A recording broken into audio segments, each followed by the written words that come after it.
Globally जो internationally है उसने उसको रोक दिया है, जिसकी वजह से ऑयल प्राइसेस भी इंक्रीज हुई हैं और जस्ट 50% यूरोप में ऑयल प्राइसेस इंक्रीज हो गए सिर्फ एक इस एक्ट से। तो इस वॉर से सबसे पहले तो इकोनॉमिक रिसेशन आ सकता है, इकोनॉमिक इंस्टेबिलिटी होगी पूरे रीजन में, पूरे मिडल ईस्ट में। जैसे हमने 1973 में देखा, जब ऑयल एम्बार्गो लगा था तो पूरी दुनिया में एक इकोनॉमिक रिसेशन आया था।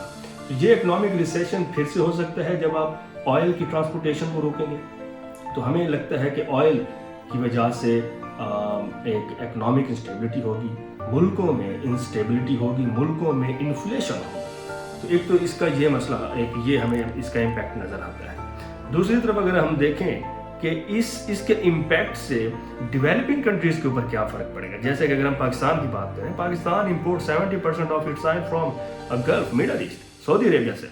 तो जो डिपेंडेंट ही ऑयल के ऊपर है और 70% उसका ऑयल इंपोर्ट होता है, अगर ये रुक गया तो सोचें पाकिस्तान जैसी डेवलपिंग कंट्री की मुल्क में कितनी इंस्टेबिलिटी होगी, इकोनॉमिक रिसेशन होगा, कितनी इकोनॉमिक इंस्टेबिलिटी होगी और कितना उसका करंट अकाउंट डेफिसिट इंक्रीज होगा, क्योंकि आप रुपीज़ देकर डॉलर्स में ऑयल परचेज करते हैं। मैं पाकिस्तान की बात कर रहा हूँ। तो पाकिस्तान के लिए ये एक बहुत बड़ा इकोनॉमिक थ्रेट है। और इसके साथ अगर हम बात करें पॉलिटिकल जियोपॉलिटिक्स क्या हो सकती है इस वॉर के बाद, तो उसमें हम देखते हैं कि या तो जो इसका विजन है इजराइल का, कि हम ग्रेटर इजराइल बन के ईरान को इधर से रिमूव करके जो उनका मेन गोल, जो प्राइमरी गोल है वो ये है कि हम रिजीम चेंज करेंगे। रिजीम चेंज करके हम कोई प्रो वेस्टर्न यहाँ पे कोई अपना लीडर बिठाएंगे जो हमें सपोर्ट करेगा। लेकिन ये उनका मेन गोल है, लेकिन अभी ऐसा होते हुए दिखाई नहीं दे रहा। ईरान में पॉलिटिकल इंस्टेबिलिटी हो सकती है क्योंकि ईरान में ऑलरेडी प्रोटेस्टेंट्स हैं जो कि सेकुलर, जो लिबरल्स जो चाहते हैं कि यहाँ पे वेस्टर्न कैपिटलिज्म और वेस्टर्न डेमोक्रेसी है, तो वो मुल्क के अंदर एक पॉलिटिकल इंस्टेबिलिटी क्रिएट कर सकते हैं। और इसके अलावा इजराइल ने ईरान की टॉप लीडरशिप, मिलिट्री लीडरशिप और उनके सुप्रीम लीडर को शहीद कर दिया, उनको मार दिया गया है। तो इसकी वजह से एक पॉलिटिकल वैक्यूम भी क्रिएट हुआ है ईरान में कि उनकी आइडियोलॉजी को कौन लेकर चलेगा। क्या ईरान इस टाइम पे वीक है, क्योंकि ईरान ने जब इजराइल को रिटेलिएट किया, उनको बाद में उनको जवाब दिया, तो उन्होंने साथ साथ ईरान ने यूएई, बहरीन, कुवैत, कतर के ऊपर, सऊदी अरेबिया के ऊपर भी अटैक किया। तो ईरान का हारना बेसिकली मिडल ईस्ट में इन स्टेट्स के लिए खुशी का बायस भी बन सकता है, क्योंकि ईरान ने उनकी सॉवरेनिटी के ऊपर अटैक किया, जो कि उनका कहना है। तो एक आइसोलेशनिस्ट हमें एक फिनोमिना नज़र आ रहा है कि ईरान फिर एक आइसोलेशन में रह जाएगा। और जहाँ तक रिजीम चेंज करने की बात है, वो तो देखा जाएगा कि वॉर को कितनी देर तक अफोर्ड किया जा सकता है।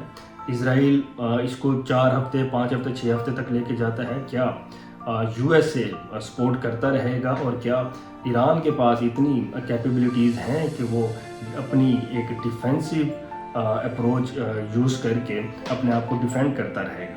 ईरान इजराइल की वॉर से अब जियोपॉलिटिक्स तो डेफिनेट सी बात है इस रीजन में चेंज होगी, अलायंसेस बनेंगे, और मिडल ईस्ट में जो कि वॉर फैल चुकी है और इसके हमने इम्पैक्ट्स देखे कि पूरे मिडल ईस्ट पे भी हैं, डेवलपिंग स्टेट लाइक पाकिस्तान के ऊपर भी इसके इम्पैक्ट होंगे। एक पूरे रीजन में एक अनार्की है, एक इसमें सिक्योरिटी डायलेमा सा है, वॉर की सिचुएशन है। तो अलायंसेस बनेंगे, पॉलिटिकल ऑर्डर जो है ना, यहाँ पे जियोपॉलिटिक्स जो है वो चेंज होगी, क्योंकि यूएसए चाह रहा है कि जो मेरा रिलायबल पार्टनर है इजराइल इस रीजन में, वो डोमिनेंट बन जाए, वो एक प्रीडेटरी हेजेमोनिक यहाँ पे बन जाए, ताकि उसको सपोर्ट किया जाए उसकी ग्रेटर इजराइल विजन में, और वो पैलेस्टाइन के ऊपर अपनी एक्सपेंशन करता जाए, ताकि जब ईरान नहीं होगा तो वो अपनी एक्सपेंशनिस्ट पॉलिसी को स्मूथली परस्यू करेगा।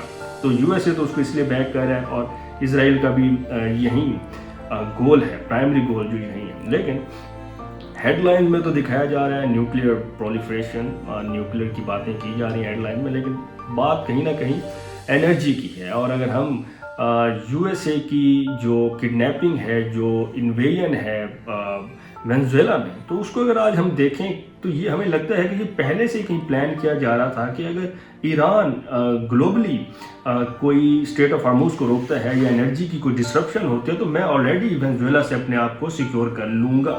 تو یہ ایسا بھی ہمیں لگتا ہے کہ یہ ہوگا. جیو پولیٹیکلی اگر ہم دیکھیں کہ اگر ریجیم چینج ہو جاتی ہے تو پھر سمجھیں کہ یو ایس اے اسرائیل ہی ایران میں پریزنٹ ہوگا, جو کہ ہم دیکھ سکتے ہیں کہ چائنا کو کاؤنٹر کرنے کے لیے بھی یہ بنایا جا رہا ہوگا. چائنا کنٹینمنٹ بھی اس سے ہو رہی ہوگی, لیکن بات یہ ہے کہ کیا ریجیم چینج ہوگی کہ نہیں ہوگی, جو کہ ان کا گول تھا.